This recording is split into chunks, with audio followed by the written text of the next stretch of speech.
Hello? You're in the vlog! Hello? Habibi, come to Egypt and Alexandria. Welcome to Alexandria, Welcome. a city where history breathes in every corner. Founded in 331 BC by Alexander the Great. And this is Mr. Alexander the Great from Macedonia, who came in here and was one of the rulers here for a while, until he died from drinking too much or maybe being poisoned at the young age of 32. So drink in moderation. This legendary metropolis has been a beacon of culture and learning for millennia. Today, we'll uncover the stories hidden in its iconic landmarks, from a modern tribute to an ancient wonder of the world to catacombs that hold secrets of the past. Boom. Alexandria promises an adventure through time. Let's go! Our first stop is the Alexandria Library. And this place is pretty dope. I have to look up my facts. So in around 300 BCE, they decided that money was books and knowledge. And this library was written in Egyptian and Babylonian and in Greek. And they would collect novels, both by stolen means or maybe copy a book if they went out and traveled. So every ship that came into the port over here, it was searched to see if there was any manuscripts on board. If there were, the manuscript was taken and copied. And if you were lucky, you got the copy back. Otherwise, it was just taken and stored in the library. So for many years, they accumulated between 40,000 and 400,000 different manuscripts. Now, throughout the time of the Roman Empire and the Byzantines, there was all sorts of different methods of destruction that were ordered for either pagan reasons or just for preserving the new culture that was coming in. Over the course of time, the library started to fade away. Ultimately, it was spurned, I think. It's not here anymore. But now we have this beautiful structure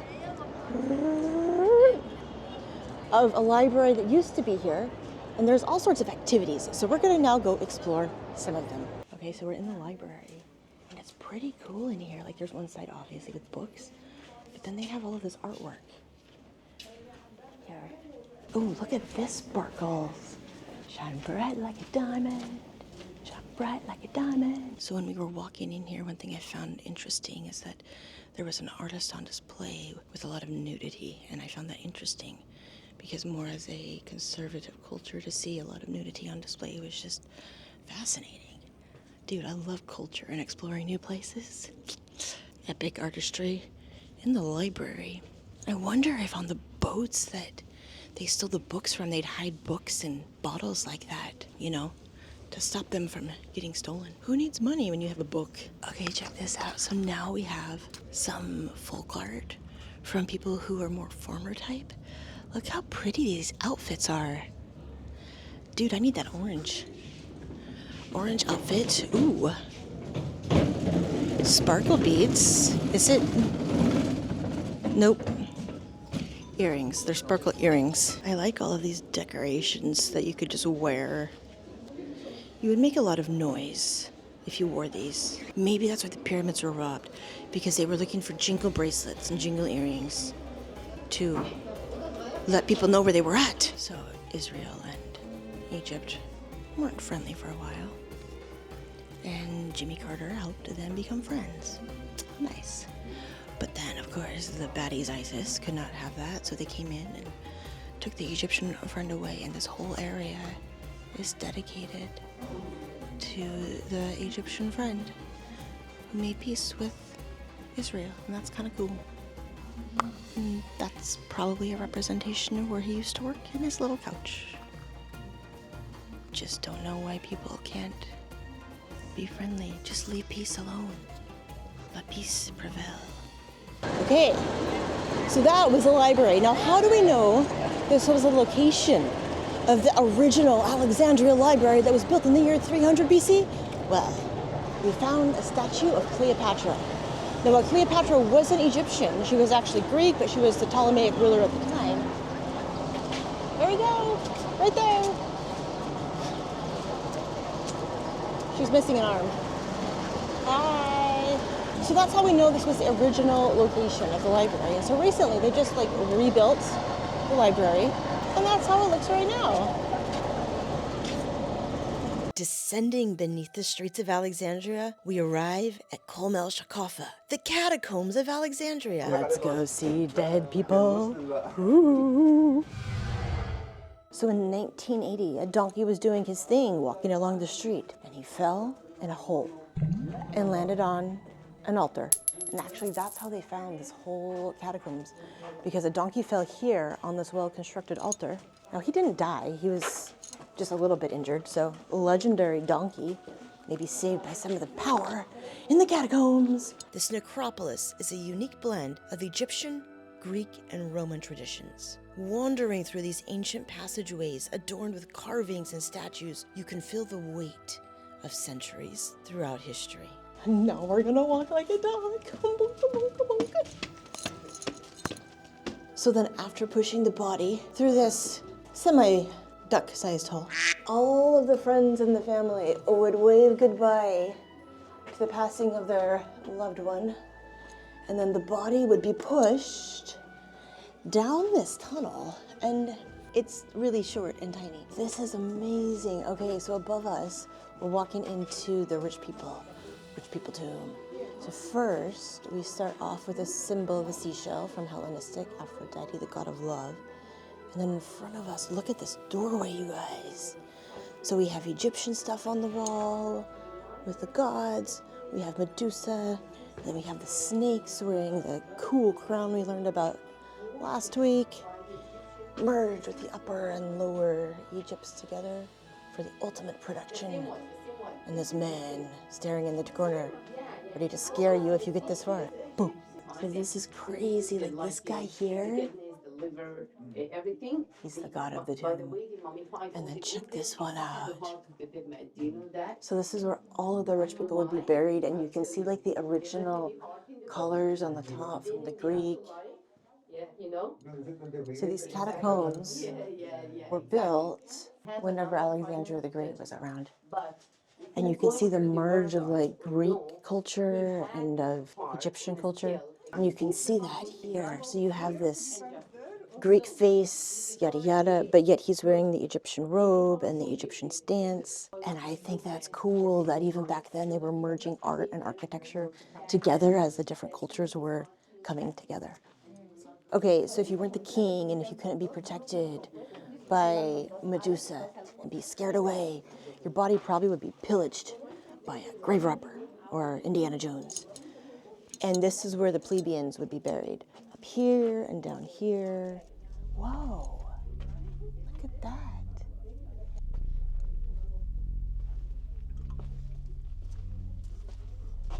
So because a lot of the bodies were buried, they were buried, obviously, we're in a catacomb, because they were burned. It's like a family graveyard in here. And you'd be buried in there with your treasures and your gold and your wealth. So there was a lot of stuff for the grave robbers. Cha-ching. Guys, I found treasure. But I think people found it before me. And that's why it's fenced off. Because people just randomly walk in there and they find like gold rings and gold jewelry. And there's not enough places in the world, except maybe in the British Museum, to store all of the Egyptian treasures. So now it's blocked off to keep treasures in Egypt. So not only were these places used to bury people, but they also hid people who were running away and trying to hide from the baddies. Multi-purpose buildings. A great structure of engineering. That's cool. Now we're going in this little secret hidey. Look at these stairs, you guys.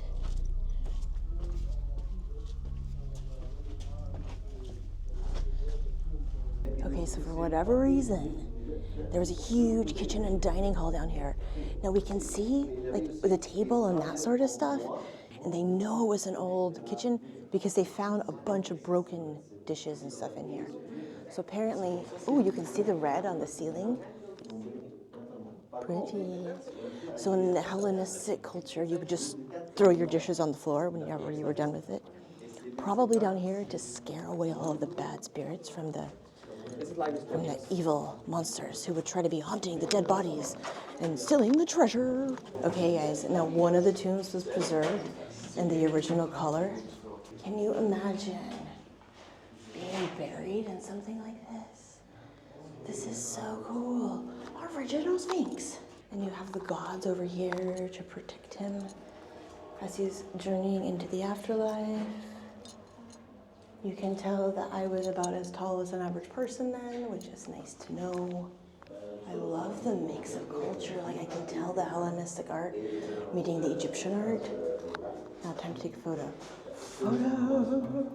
A journey would not be complete without some Roman Empire history. And we're gonna go see Roman theater.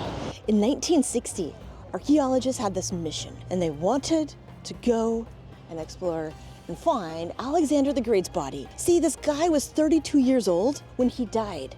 He'd ruled since he was the age of 20, and he had built the biggest empire the world had ever known. It reached all the way from Macedonia through India. It was massive. Even one day when Julius Caesar was here, it's alleged that he cried at the grave of Alexander the Great because he felt so inadequate for how little Julius Caesar had accomplished at the same age. After the Roman Empire finally came into rule in 30 BC, they started to put up their civilization and culture. And one of the things that we see here in front of us is this beautiful, tiny little baby amphitheater. So here we can see some original tiles. So this amphitheater held 800 people when it was built.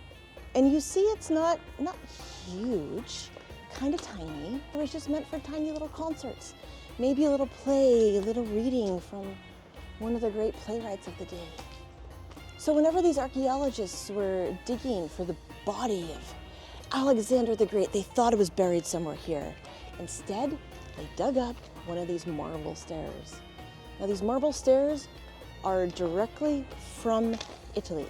So they've come a long way to be here in Alexandria. So you can tell we're on a hill right now, but all of this stuff was uncovered and we're walking on a Roman road. One cool thing I want to highlight are these bricks. Now you see these big bricks here, bonk, bonk, bonk, bonk, bonk, with these tiny little line bricks. Now we saw the same architecture in Macedonia, and the reason for constructing stuff like this in both brick form and then having horizontal lines is to help protect against earthquakes. This was a very seismic actively environment. And so whenever you split the brick up like this, it withstands all of the from earthquake way better. This is the auditorium. So this is where you would study and you would get lectured at. How cool. It's an old school, you guys. Of course they wanted to protect it. Look at that.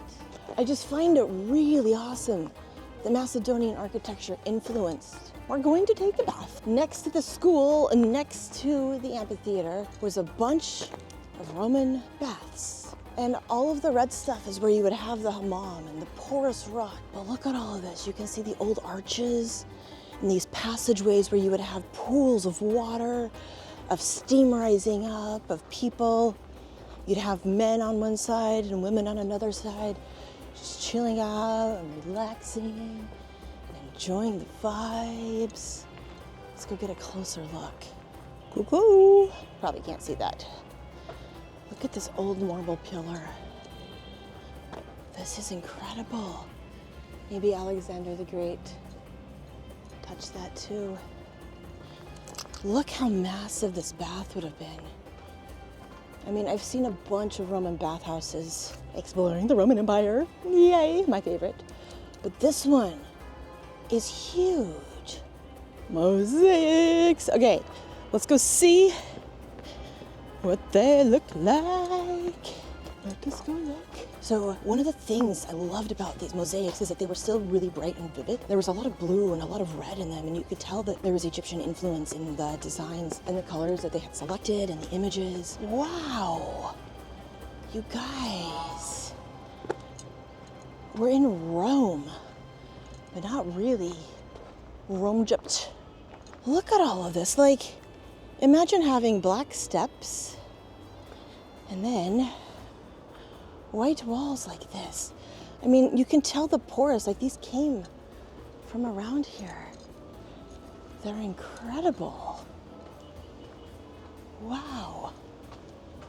Oh, roof is falling in. That's so cool. Aww. Next, we journey to the ancient site of the lighthouse of Alexandria. This marvel was one of the 7 wonders of the ancient world, guiding sailors with brilliant light for over a millennium, though an earthquake in the 14th century toppled it over. After this, the fort we're standing on was built in 1477 using the lighthouse's stones. Walking through these fortified walls, you could almost hear the echoes of ancient history. Man, this would have been so cool to stare at like that. Now, lore has it that even in the day, it was so white, the sun would reflect off of it, and it would act as a lighthouse in the day, so ships could actually see where they're at. And over here, we just see the skyline of Alexandria. 7 million people, which I guess it's a good of time to tell you more demographic statistics about Egypt. So Egypt has a growing economy, unlike other parts of Europe and North America. In fact, in the last 80 years, Egypt has doubled in population, going from around 60 million to 120 million people. Now, 95% of those people live along the Nile River, where there's water. The rest of the country is empty. So it's super densely populated, and that's why traffic here is terrible. Electric bus to try to cut down on some of the pollution. Amid Alexandria's historic treasures lies a serene place of worship. This mosque reflects the city's rich Islamic heritage, which began in 642 AD with the Arab conquest of Egypt. This particular mosque, with its intricate carvings and serene ambience, stands as a bridge between past and present, showcasing Alexandria's diverse cultural tapestry. Alexandria is more than just a city. It's a living, breathing museum of human history. From the brilliance of its ancient library to the haunting beauty of the catacombs, the city invites us to walk through the footsteps of those who came before. I hope you've enjoyed this journey throughout one of the world's most fascinating places. Until next time, keep exploring, and I'll see you in the next adventure. Ciao!